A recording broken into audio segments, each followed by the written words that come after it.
Hey boss babes, welcome to or welcome back to my YouTube channel. In today's video, we're going to be focusing on ways that you can determine what career field you should be in, how you're going to be successful in your career field, and actually just ways to make more money using your birth chart. So if you guys don't know, astrology is that we use to determine what and how we are, how we operate as individuals, what makes us different from other people, how the planets affect the things that we think, ways that we behave, things that we're interested in. Any other people online right now, I've just taken a huge interest in astrology, and it's actually part of the reason why I'm making this video today, because it's explaining why I'm having such a huge shift in my business path and things that I'm like thinking about doing differently. So I figured going into 2023, maybe this video will be useful to some of you guys who are either just starting a business, want to start a business, or just want to know like general career advice going into this new year. So what we're going to do is we're going to dive into our own birth charts and try to figure out where and how we can actually use our birth charts to determine what we can do to make this money. So if you're interested in this video,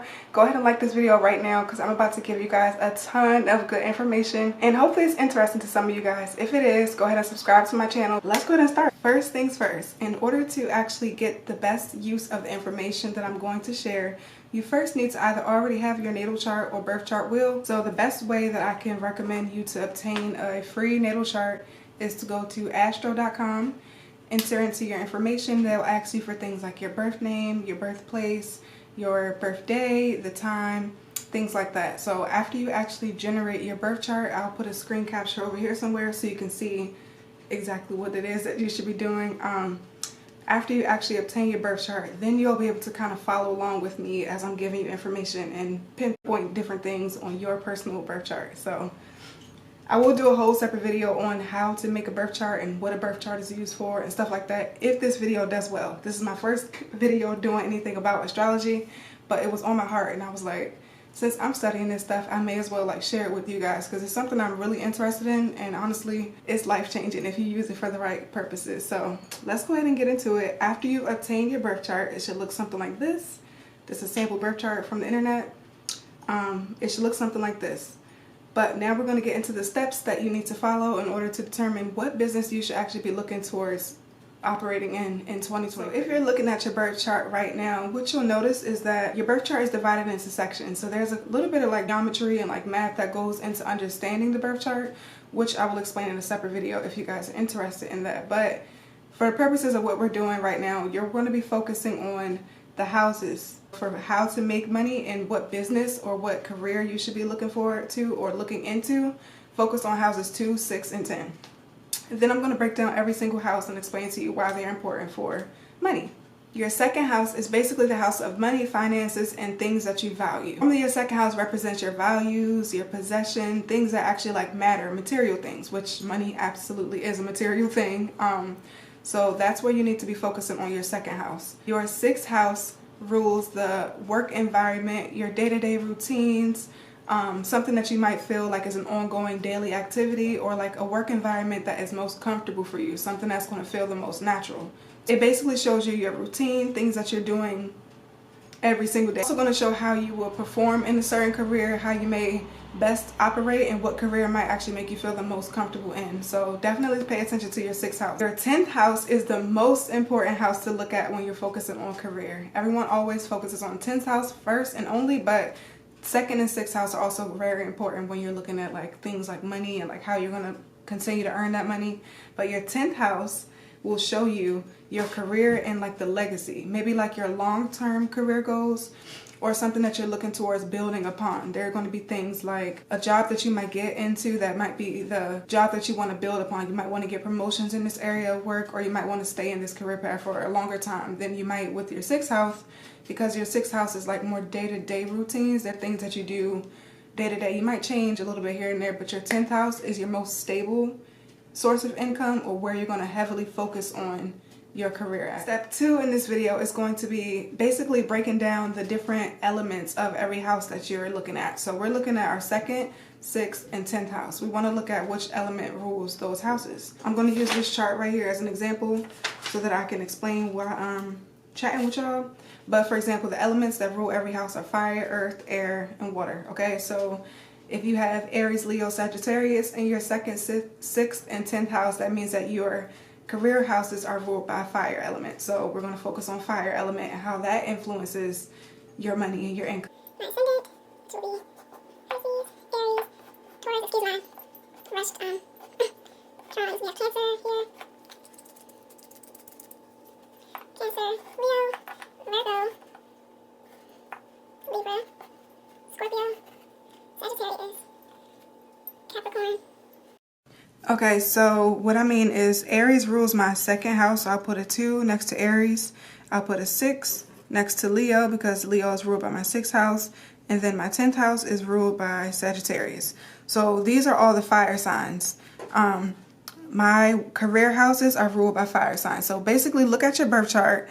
If you have Pisces, Cancer, and Scorpio ruling your 2nd, 6th, and 10th house, then your element is going to be water, okay? That's what I mean by the element. So take a look at your birth chart, decide whether or not you are fire, earth, air, or water, and then we'll continue to move on. For example, if your house 2, 6, and 10 are ruled by fire, you may be somebody who is driven to become an entrepreneur or like have a startup business. You might actually want to do like several side hustles. You just might want to be in a career field where you are doing things on your own time. You're able to make money on your own terms, and then you're very passionate about it. You're not afraid to take risk, which being an entrepreneur, obviously you can't be afraid to like fail or not be successful. So fire signs in your careers houses of 2, 6, and 10 just might mean that you might want to be an entrepreneur. You might not actually work in like a corporate environment. That might not feel most comfortable to you. And like I just said, those are my houses, so you guys can see it's accurate because I've been an entrepreneur for 8 years now. You're also very ambitious and competitive, so you are somebody who feels like you have to have drive for what you're doing. You want to go at something and go at it really hard. Like you might not want to just be lackadaisical about your career field. So getting up and going to a 9-to-5 job that you don't really love might not be the best job for you, or might not be the best way to go about earning money or getting the most money in your career. If your house 2, 6, and 10 are in earth signs, which are Virgo, Capricorn, and Taurus, you might be somebody who is looking for a stable income. You're looking for income that is not going to fluctuate too much. You know exactly what it is that your career field is and how much money you're going to earn. You are really, really, really devoted to financial security, which most of the time that looks like a stable 9-to-5 job, because those who work 9-to-5 jobs, there's no shade in this. You are able to determine exactly how much money you're going to be making every single month. Whereas someone whose elements are fire signs, you are taking a risk because you know that your money is going to fluctuate, and you're okay with that because that's just how you are. You kind of want something that's going to give you an edge, you know what I mean? But an earth sign in your 2nd, 6th, and 10th house means that you might want to work in a corporate job, a corporate setting where you have some sort of routine or some sort of guaranteed money on Monday through Friday is something that's going to make you feel most comfortable, and you might thrive in those areas. So if your elements are in the earth signs and you're trying to become an entrepreneur, that may be why you feel so uncertain about fully just quitting all your jobs or putting being an entrepreneur on the forefront, because it's more of a risk, and that's more of a fire sign element. You also might be interested in a career field where you're able to like continuously move up in your career field by getting a promotion or getting some sort of incentive to increase your work ethic, because earth signs, obviously we want to stay grounded, but no matter what, we're always perfectionism, trying to go up to the next level. So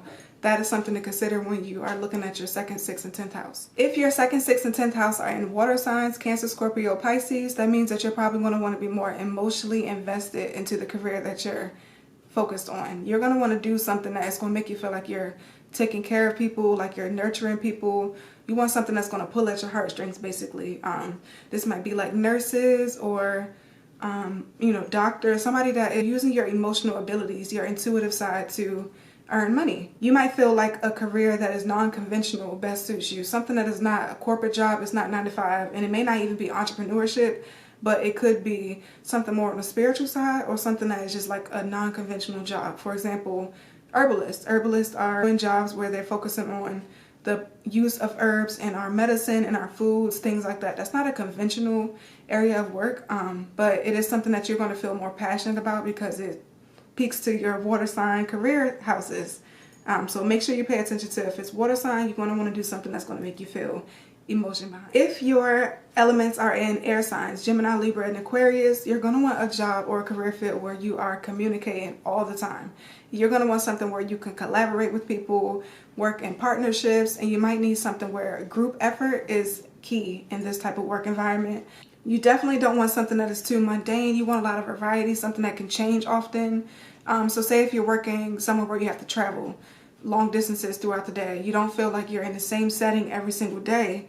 You are able to feel more passion behind doing that type of work. You don't like the routinist type of jobs like earth signs. You don't like something that is too non-conventional because you are focusing on something that is stable, but it just has to be in a field that is communication, working with other people in partnership. Make sure you pay attention to that in your 2nd, 6th, and 10th house. Now we're going to move on to step 3, which is going to be the rulerships of the houses and how they can be most influential. So like I said earlier in this video, your 10th house is going to be something that you definitely want to pay attention to when it's coming into terms of what type of job you need or where you're going to make the most money in the job that you're in.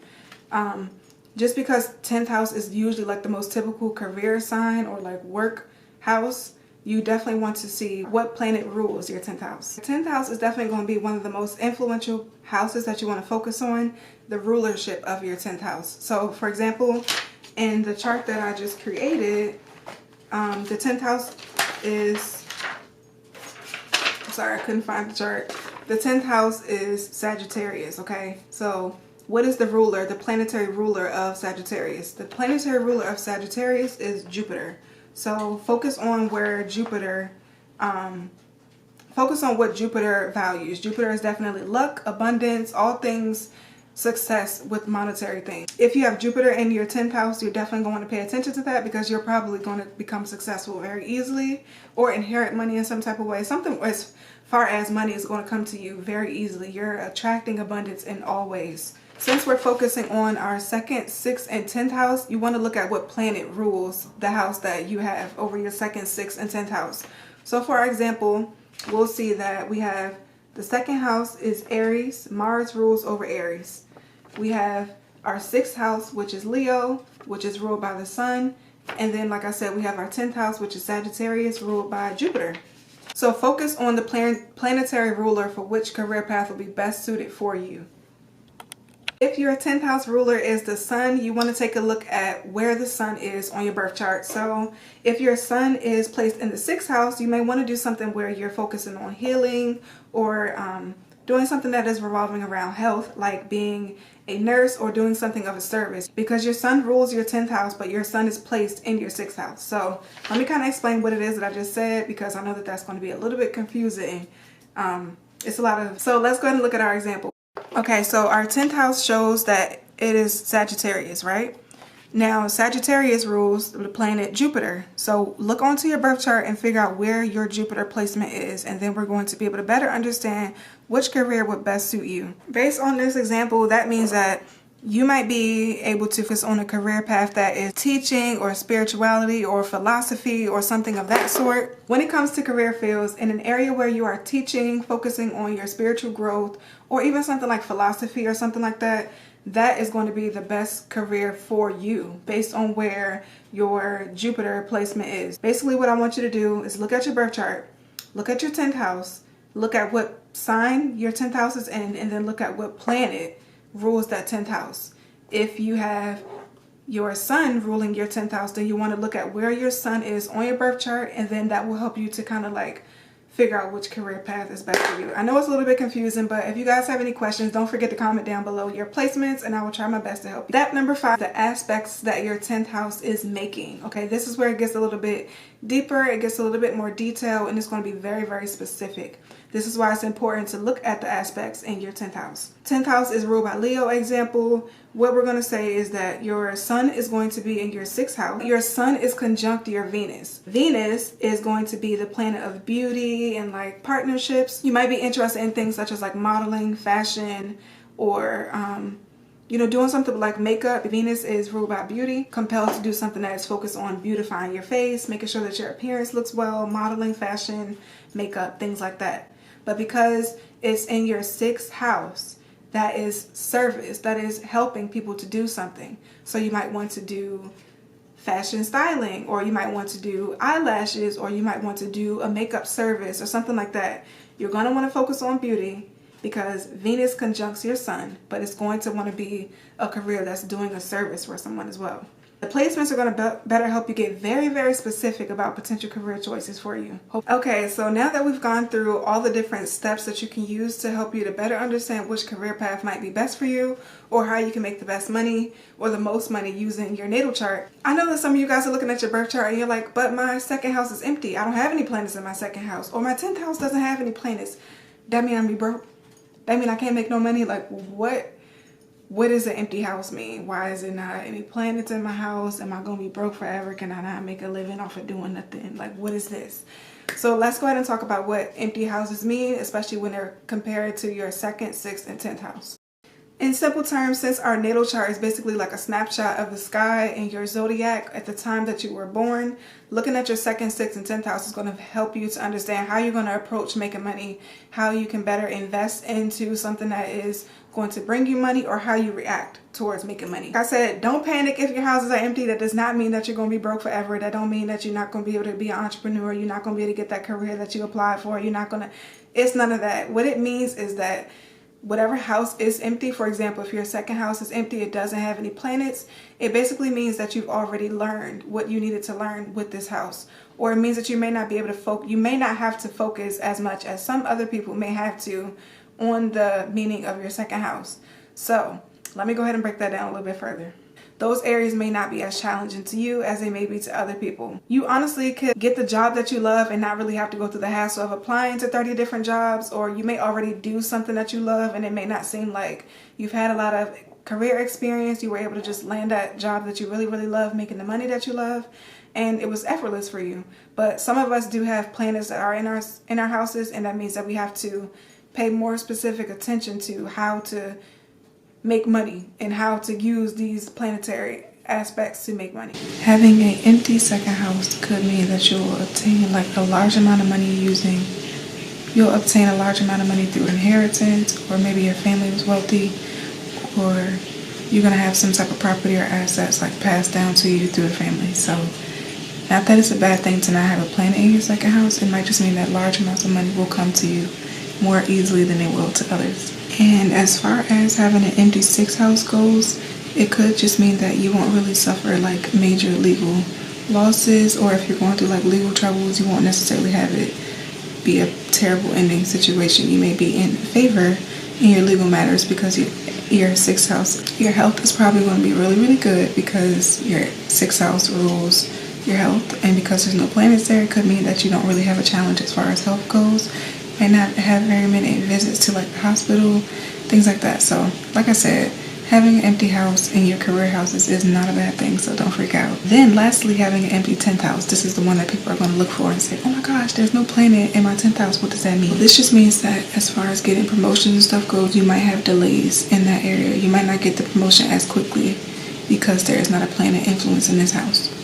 There's not a planet placed inside of this house. You still do have planetary rulers to focus on though. So like I said, if your 10th house is Sagittarius, Jupiter rules Sagittarius. Though I have no planets there, Jupiter is the planet that I'm going to use to determine what career would be best for me. Last thing I want to say before I end this video, I feel like I kind of rambled and was a little bit all over the place. If you didn't understand it, maybe you'll be able to comment down below where I was, where I confused you. Hopefully I can explain some of the things that I've talked about to you in this video. If you are interested in more things astrology related, please comment down below. I am trying something new, as you guys know. Rose Beauty Cosmetics is taking a rebrand, if you will, and I just figured it would be more beneficial to myself and you guys if you actually understood where I'm gathering the knowledge that I'm using to rebrand my business from, and it might be beneficial to you in some way as well. So thank you guys so much for watching this video. I hope that you guys enjoyed it. If you did, don't forget to give this video a thumbs up, subscribe to my channel, and turn on your post notifications so you can be notified when I post another video.